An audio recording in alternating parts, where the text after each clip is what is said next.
Good morning.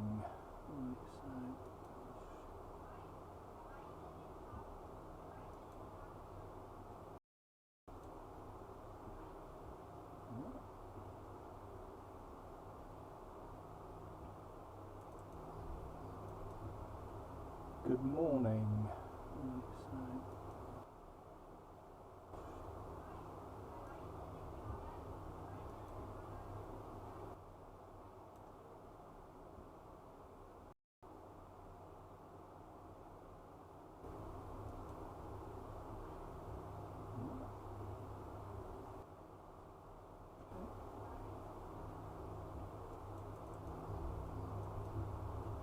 Good morning.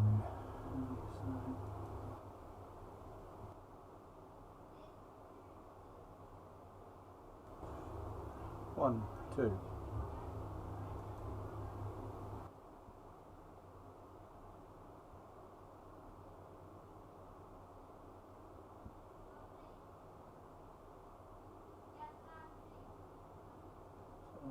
Why has that gone offline?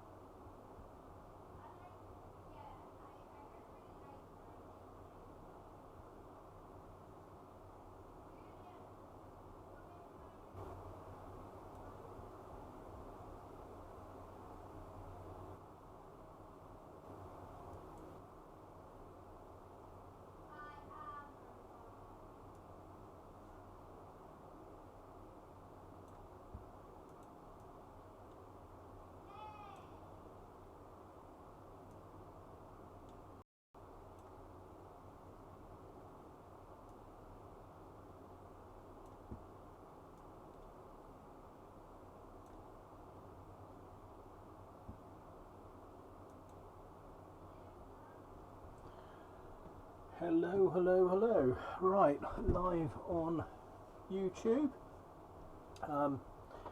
This is a blog about the local elections and the local elections 2019, and I'm just going to do my usual format, which is to skip between a few screens and then just explain what's been going on this morning.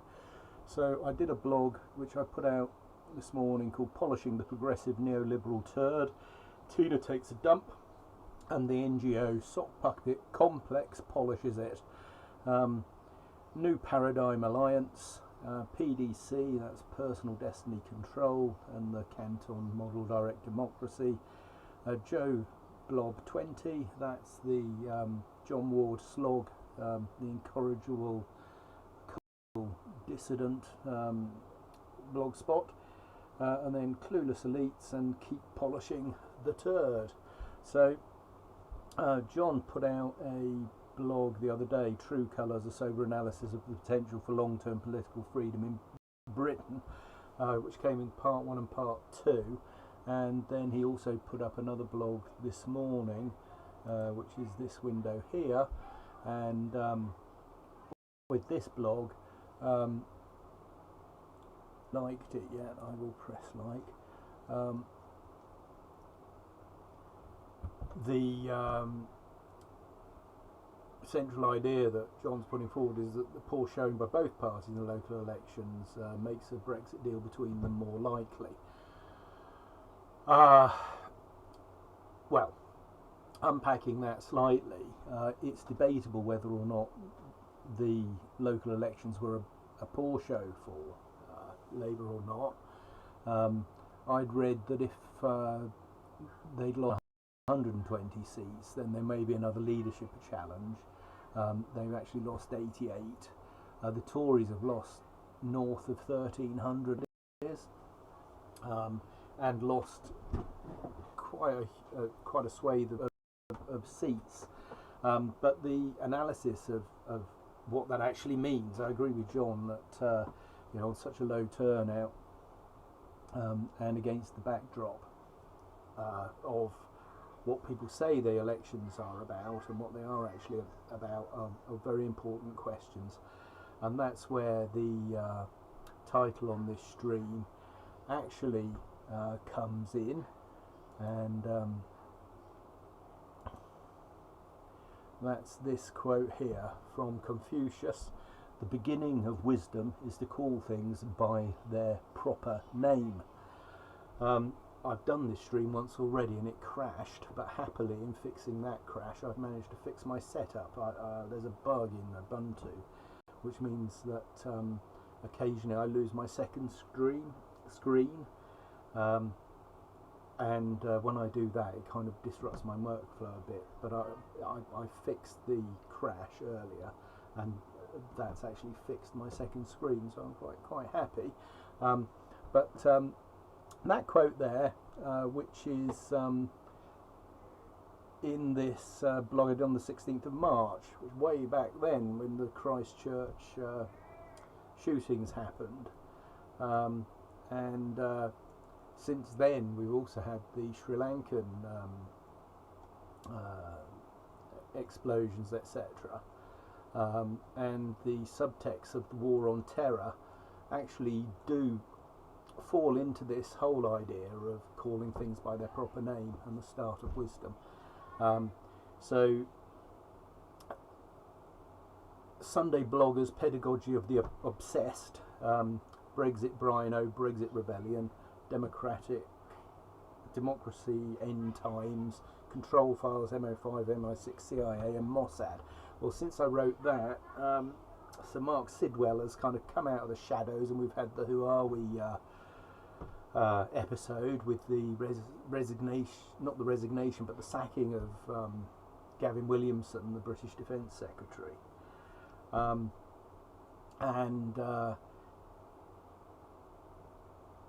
At the end of this sort of news cycle, if you like, where the House of Commons went into the Easter recess, the memory hole kind of swallowed up the whole Brexit narrative. I think even now on the BBC website, the most recent Brexit things are from the 11th of April.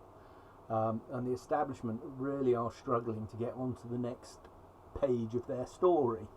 And the narratives which are being followed, slavery, Theresa May's case, because she can't operate off script.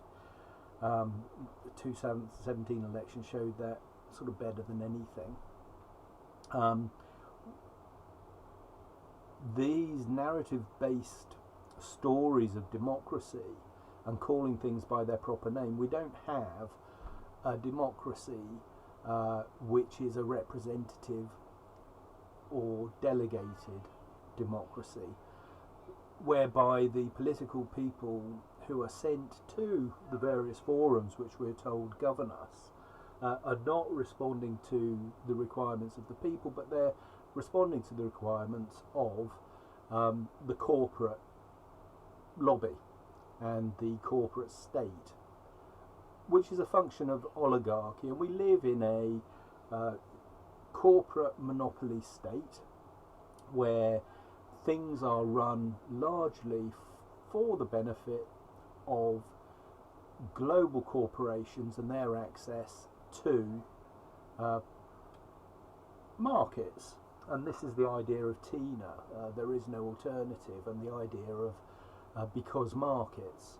And now we're also getting this underlying mantra of because climate change. I've gone offline again, and I'm not recording,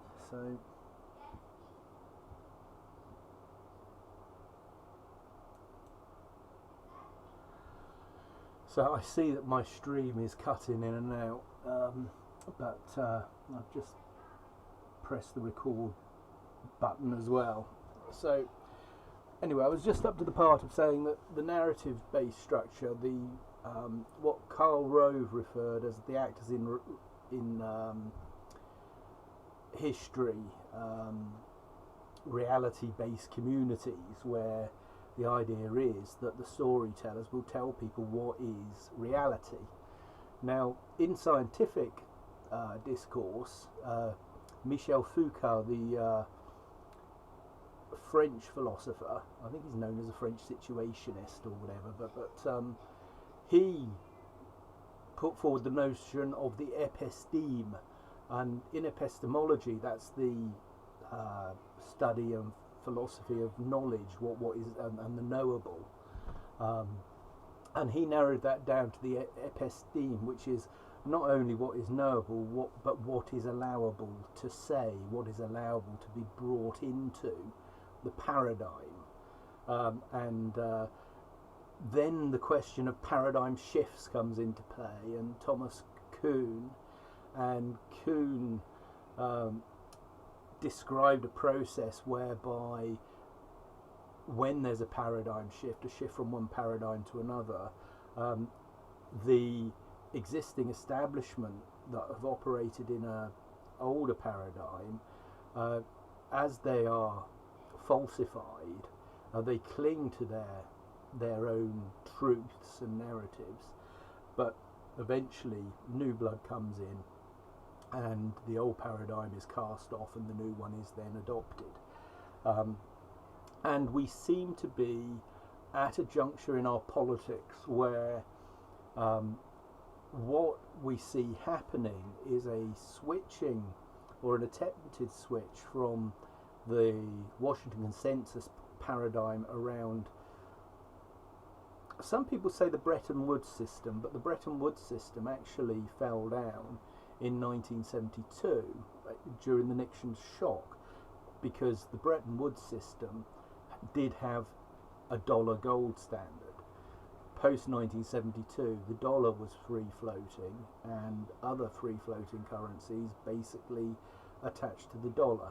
And at that point, then there was no basis other than trust or submission to authority for the central bank system under the International Bank of Settlements. And international trade effectively became based upon the whim really of Federal Reserve policy, and the Federal Reserve isn't federal,